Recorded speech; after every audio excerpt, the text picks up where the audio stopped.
I never thought a funeral would be the moment that would shatter everything I believed about my life. I'm a 39-year-old soldier, stationed overseas most of the year, but when my mother-in-law passed away, I came back home to be with my wife and family. The days started cold and gray, with that heavy silence only grief can bring. Everyone gathered at the church, offering condolences and trying to keep their composure, but my eyes kept drifting to my wife, Emma. She seemed off. Not the usual quiet or sad, but distant, tense in a way I couldn't place. She avoided eye contact with me, and when she thought no one was watching, she'd glance at her phone with a flicker of something I couldn't read. Maybe fear, maybe guilt. I pushed those feelings aside. Maybe she was just overwhelmed. After all, it was her mother who died. But the tension didn't fade. At the reception afterward, where family and friends mingled awkwardly around trays of food, Emma slipped away early, mumbling something about needing fresh air. I thought it was strange, but didn't follow. Later, when I finally got home, I found a folded note tucked under my pillow. It was in my mother-in-law's handwriting, a letter she must have left before she died. My heart pounded as I read the words. "I know what Emma has done. I'm sorry you have to find out this way." The rest was smudged, but the message was clear. Emma was cheating. The shock hit me harder than any enemy I'd faced overseas. How long had this been going on? Who was involved? And why would my mother-in-law know?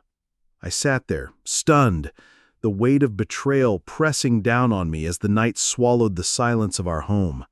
The funeral had been just the beginning. Since that night, everything became a fog of doubt and suspicion. I couldn't sleep. Every sound in the house made me jump. Every notification on my phone made my heart race. Emma acted like nothing had changed, but I saw the cracks, little things she thought I wouldn't notice, a text she quickly hid, a late-night call she stepped outside to take. I wanted to confront her, to demand the truth, but part of me was terrified of what I'd hear. I started looking for answers the only way I knew how, like I was still in the field, scanning for threats, gathering intel. I checked her phone when she left it unattended. I went through emails, social media messages, anything I could find. The more I looked, the more I saw patterns, conversations that didn't add up, meetings she never mentioned. It wasn't just a one-time thing. It was ongoing, calculated. I felt like a ghost in my own home, watching someone else live my life with my wife. The worst part was the quiet, how she pretended everything was normal, smiled at me like nothing had changed, but I was unraveling inside. I reached out to a friend from my unit, someone who'd helped me through tough times before. He told me to stay calm, to think clearly. But how do you think clearly when your whole world is crumbling? Days passed, and I found myself replaying that note from my mother-in-law over and over. What had she known? When? And why didn't she tell me directly? The funeral wasn't just a goodbye. It was a trigger, the moment when everything I trusted began to fall apart. I knew I couldn't ignore it anymore. I needed to confront Emma, but I also needed to be ready for whatever truth was waiting for me. Because sometimes, the hardest battle is the one you fight at home. The next day, I watched her carefully. Emma was meticulous, trying to hide her tracks, but years in the military trained me to spot the smallest inconsistencies. She left the house for grocery shopping, but came back hours later, avoiding my questions with vague answers and forced smiles. I checked the GPS history on her phone, something I never thought I'd do, and it showed a stop at a hotel not far from our neighborhood. My chest tightened. How long had this been going on? Who was the other man? I wasn't just fighting for my marriage anymore. I was fighting to understand what had become of the life I thought we built together. I confronted her one evening after dinner, trying to keep my voice steady. "Emma, I found the note from your mother. I know something's going on. I need you to be honest with me." Her face went pale, and for a moment I thought she might break down. Instead, she looked away, biting her lip, and whispered, "It's complicated." Those two words hit me like a bullet. Complicated? What was so complicated about betrayal? But I held back my anger, needing answers more than explosions of emotion.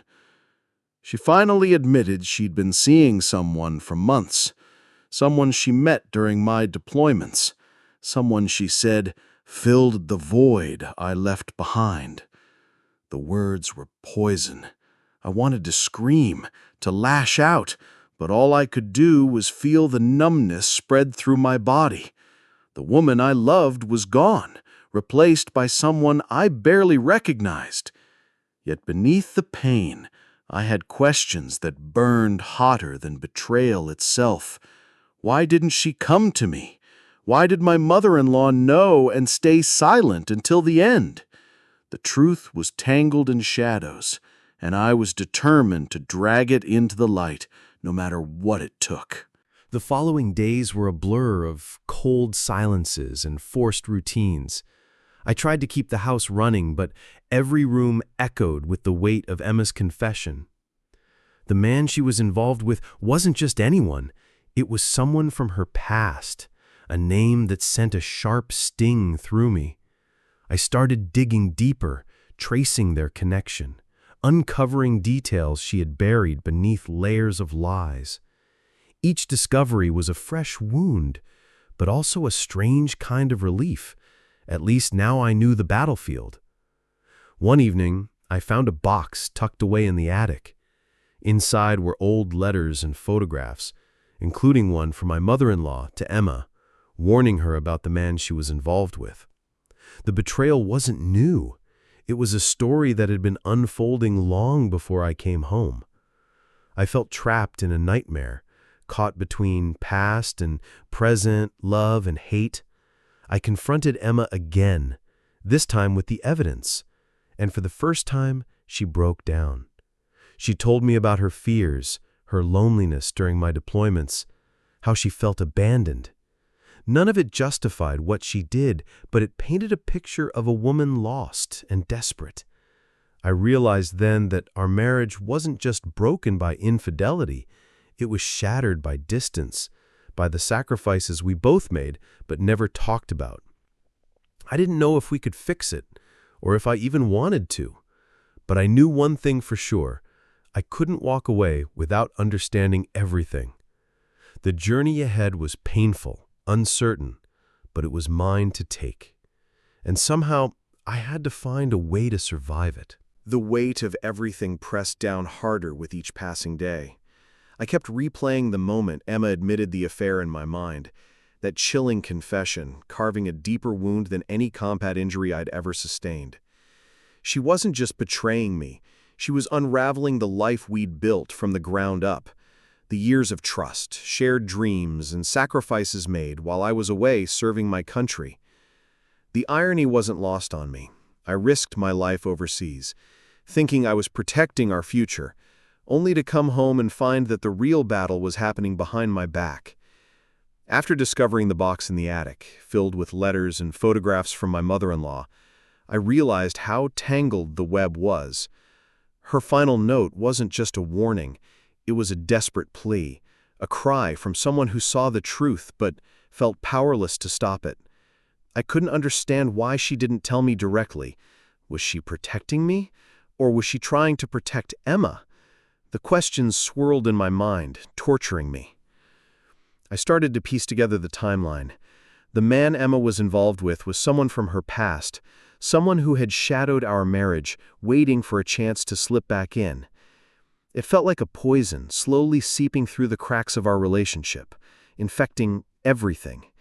I became obsessed with uncovering every detail, not out of spite, but because I needed to reclaim some control in a world that felt suddenly chaotic and unpredictable. Each secret I uncovered cut deeper. Late-night texts, hidden meetings, lies about where she was and who she was with. The betrayal wasn't a momentary lapse. It was a prolonged, calculated deception. Yet, beneath the anger and hurt, I also felt an aching loneliness. Emma had spoken about feeling abandoned during my deployments, about the crushing isolation of raising our kids without me around. I'd sacrificed so much for my country, but at what cost to my family? The truth was a brutal mirror reflecting both of our failures. I wanted to hate her, but part of me understood the desperation that had driven her away. The nights grew colder, the house emptier. I found myself pacing, unable to sleep, haunted by memories of better times and haunted by the silence that followed. Sometimes I'd catch myself reaching for my phone, tempted to call her, to beg for some fragment of the woman I once knew. But pride and pain held me back. The hardest part was facing the children. They sensed the tension, the cracks in the family foundation. But I had no answers for them. I wanted to protect their innocence, shield them from the storm raging between Emma and I. But I wasn't sure how much longer I could keep pretending. The funeral, the note, the affair, they were threads weaving a story I never wanted to be part of. And yet here I was, trapped in a battlefield far more personal and devastating than any I'd faced abroad. I didn't know what the future held, or if our marriage could survive this. But one thing was clear: I had to face the truth, no matter how painful, because the lies had already taken too much from me.